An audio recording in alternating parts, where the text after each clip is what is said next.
Ok, pessoal, então voltamos aqui, terceira parte desse nosso vídeo sobre simuladores. Então, coloquei lá o meu Simulate Control, né, e vou mexer, alterar os parâmetros, né, desse Simulate Control. Então, Time Step é aquele intervalo de tempo que de quanto em quanto tempo que o simulador vai resolver, ele vai analisar todo esse circuito aqui, ó. Então ele vai calcular os parâmetros corrente, tensão em cada elemento, cada nó do circuito, em todos no intervalo de tempo que a gente configurar aqui. Por exemplo, ele está configurado aqui para 10, né, e elevado na menos 5, isso aqui é 10 na menos 5 segundos, ou equivalente aí a 10 microsegundos. Então, se eu mudar aqui, por exemplo, para 10 na menos 3, certo? Ele vai calcular o valor de corrente e potencial de 1 em 1 milissegundo. Né? A cada 1 milissegundo, ele vai calcular, vai resolver esse circuito aqui, vai calcular. No instante zero, quanto que vale a tensão, a corrente nos elementos. Tal. Aí no instante 1 milissegundo, dali a mais 1 milissegundo, ele vai resolver o circuito de novo. Vai aplicar o método, né? Já está na rotina da programação, e vai calcular o potencial V1, a corrente 1 e por aí vai. Mais 1 milissegundo, então no segundo milissegundo, qual é que é a corrente potencial nos elementos. E aí ele vai gerando ponto a ponto, né, no tempo, vai gravando esses dados no resultado da minha simulação.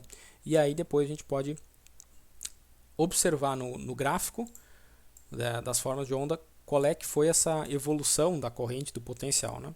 Nos circuitos RC a gente não vai ver nos circuitos puramente resistivos, aliás, a gente não vai ver uma mudança, porque o elemento resistivo ele não tem uma mudança de comportamento, não tem uma progressão a não ser que a fonte altere com o tempo, mas não é o caso aqui, a gente não vai ter essa mudança de comportamento. Né? E aí, ó, o total time, né, é o tempo total de simulação. Eu quero simular, ele está aqui para 0,01 segundos. Ele vai simular para 10 milissegundos, tempo total. Então, com esse passo aqui de 1 milissegundo, ele vai fazer 10 vezes. Ele vai calcular 10 vezes, né? E aí, de 1 em 1 milissegundo até ele chegar ao tempo total lá de 10 milissegundos de simulação. Aí ele para e a simulação está completa, né?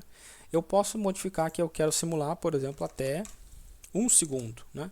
Se eu fizer a simulação de tempo total de 1 segundo, ele vai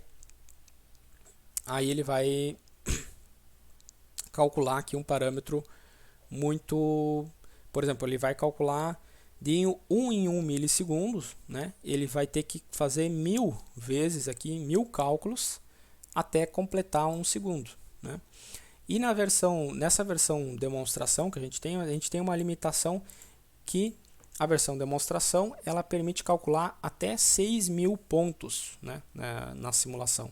Então eu poderia fazer essa simulação com 1 segundo e o tempo time step de 1 milissegundo. O máximo aí que eu poderia simular com esse time step é de 6 segundos. Então, se eu quisesse simular por mais tempo, por 30 segundos, por exemplo, aí eu teria que diminuir na verdade aumentar, né, meu time step para que no total eu tivesse menos pontos na minha simulação. Né? Então vou deixar assim, né? Isso aqui ele vai ser necessário quando a gente precisar de alterar a resolução da forma de onda lá que a gente vai observar no resultado. Né? Mas aqui para esse circuito, como é puramente resistivo, a diferença não altera. A gente não precisaria nem calcular tanto tempo, nem com um intervalo tão pequeno. Mas vamos deixar dessa forma. Então, isso aqui só para quando a gente entrar em circuitos RC e RL, que a gente vai ter que ajustar realmente para a gente conseguir visualizar, né, a forma de onda de interesse. Né? A gente vai ter que ajustar para a constante de tempo do circuito em si, ok? Para conseguir visualizar alguma coisa, o comportamento, né, da forma de onda. Então eu coloquei aqui tempo total de simulação 1 segundo, né, e o step de 1 milissegundo, ou seja, ele vai calcular de 1 em 1 milissegundo até 1 segundo é o meu tempo máximo de simulação. Tá? Então fechei aqui a janela. E aí agora para simular, eu vou aqui em cima, posso ir lá no Simulate também, daí ele tem o Run Simulation, ou o comando F8, tá? ou esse símbolo aqui, ó, esse ícone aqui, ele também dá para rodar agora a simulação. Então, se eu clicar aqui ou no F8 do teclado, ele vai rodar a simulação, está rodando.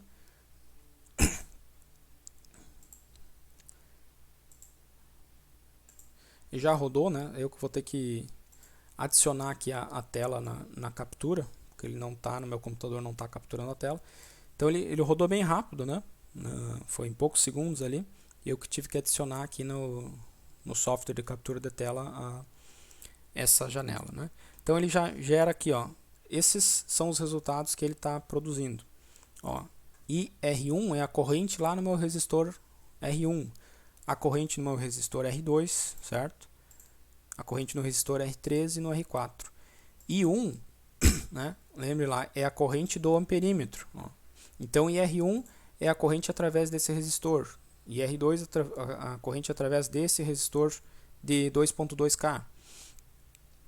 A corrente IR3, né? Acho que a gente colocou lá o... Deixa eu ver. O IR3 é... Não, o IR3 é esse cara aqui. Ó, esse aqui é o R3. Então a corrente IR3 é através desse aqui. Ele já calculou todas essas correntes e também a corrente no meu amperímetro lá, né?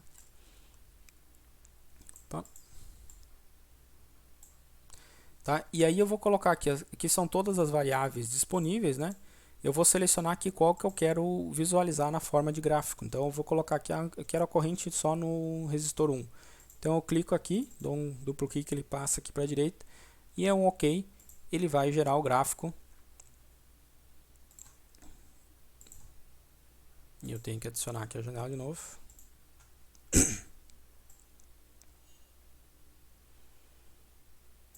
Ele vai gerar o gráfico, esse gráfico aqui, ó. Tá?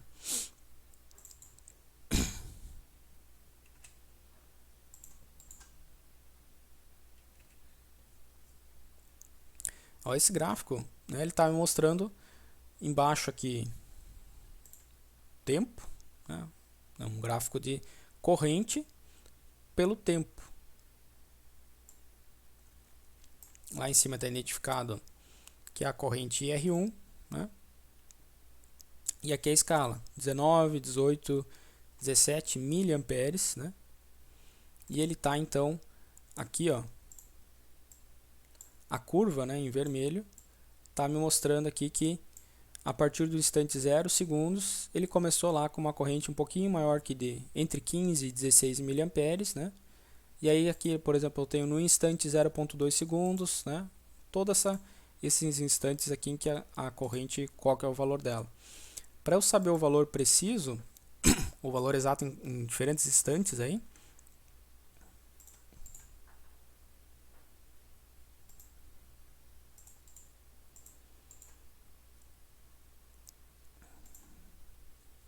então aqui em cima tem uma espécie, parece uma luneta, né? Então eu posso colocar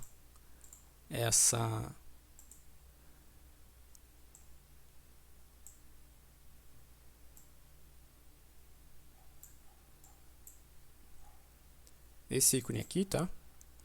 Ele me gera essas linhas que a gente vai visualizar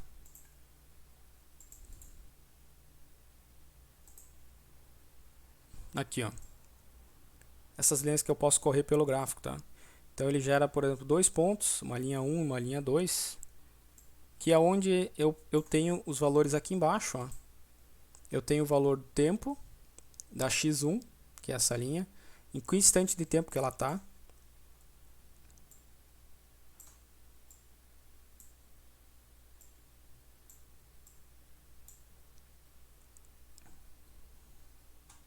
Deixa eu ver se eu consigo aqui.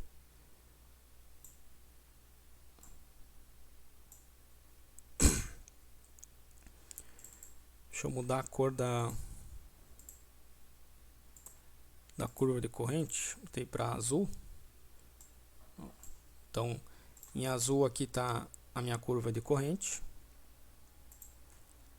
certo? Lá no meu resistor 1. E aí, essa curva vertical aqui é que eu posso, é como se eu estivesse indo com o cursor em cima da linha, né? E ele me dá lá embaixo, ó, o tempo, certo? Qual o instante de tempo? Ele está em x1, a x1 está ali no tempo 2.056 e na menos 1, ou seja, 0.2 segundos, né, aproximadamente. Eu quero no instante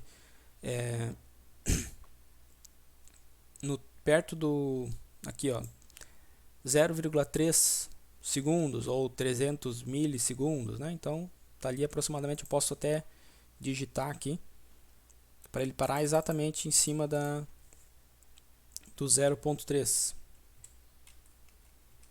Dou um enter, aí ele vai exatamente lá para o instante 0.3 e aí embaixo ele me dá qual que é o valor da corrente naquele instante. Naquele instante o valor da corrente é 1.51899 vezes 10 na menos 2 amperes, ou seja, dá uma corrente aí de 15,18 miliamperes, aproximadamente 15,19 miliamperes, certo? Pelo resistor R1, né? Como é um circuito puramente resistivo, o X2 ele está lá no instante, está lá perto do, se eu ajustar aqui, ó, perto do 0,6 segundos. A corrente não muda, né? Porque é um circuito puramente resistivo, então a corrente é igual. Todo instante que aquele circuito estiver ligado, a corrente vai ser constante no meu circuito, né? Em todos os elementos do circuito, porque não tem nenhuma alteração ali dos valores das tensões, como com aqueles modelos ideais, ou mesmo dos parâmetros de resistência do meu circuito, né? Então ele está calculando ali, está me dando que o valor da corrente naquele elemento dá 15,19 aproximadamente, arredondando, 15,19 miliamperes, certo? Aí eu quero saber, vamos dizer que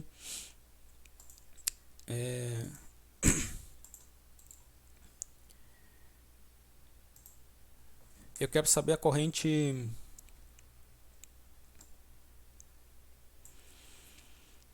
nos outros resistores, né? Então eu venho, clico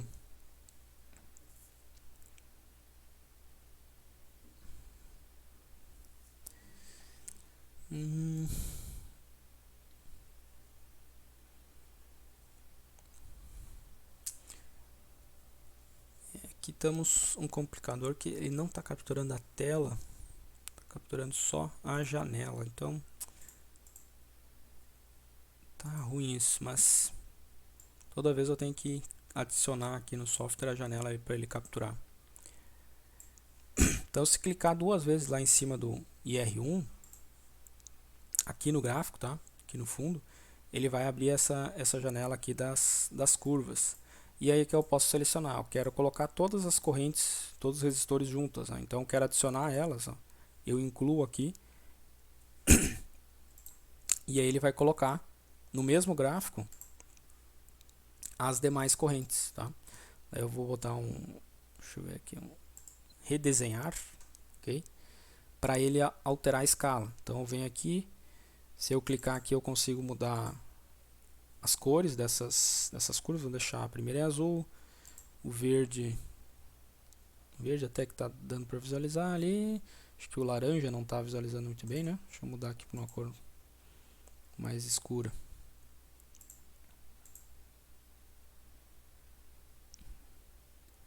E aqui também, acho que aqui está.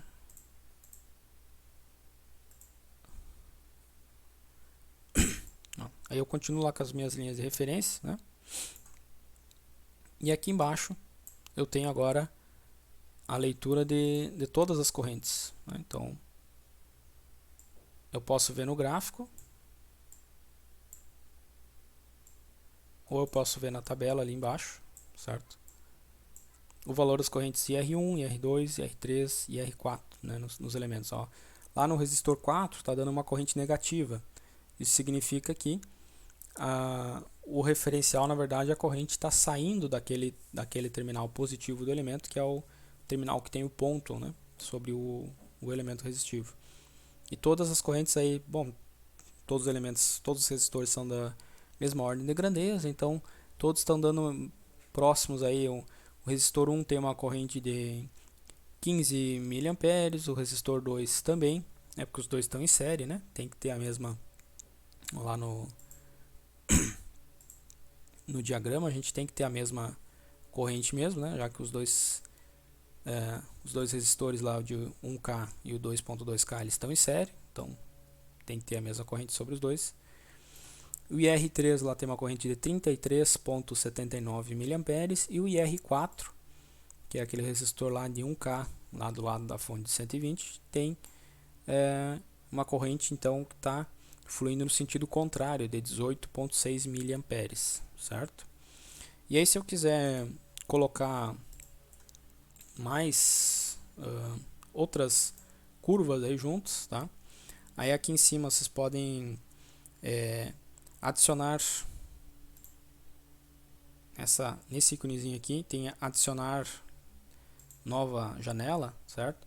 Então eu consigo criar aqui, por exemplo, agora eu quero plotar embaixo, né, uma outra curva do potencial, aquele VP1, naquele voltímetro que a gente colocou. Então, adicionei aqui, foi.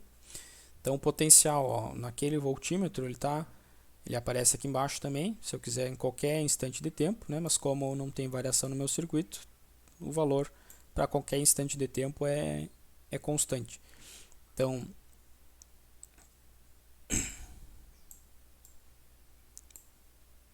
potencial naquele resistor, ó, ou aliás,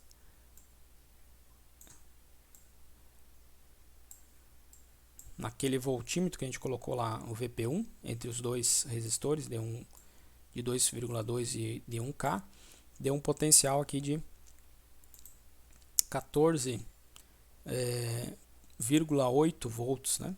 Agora ele está como 1.48 vezes E na 10, né? Ou seja, 14,81 volts, né? Em todos os instantes de tempo, já que o circuito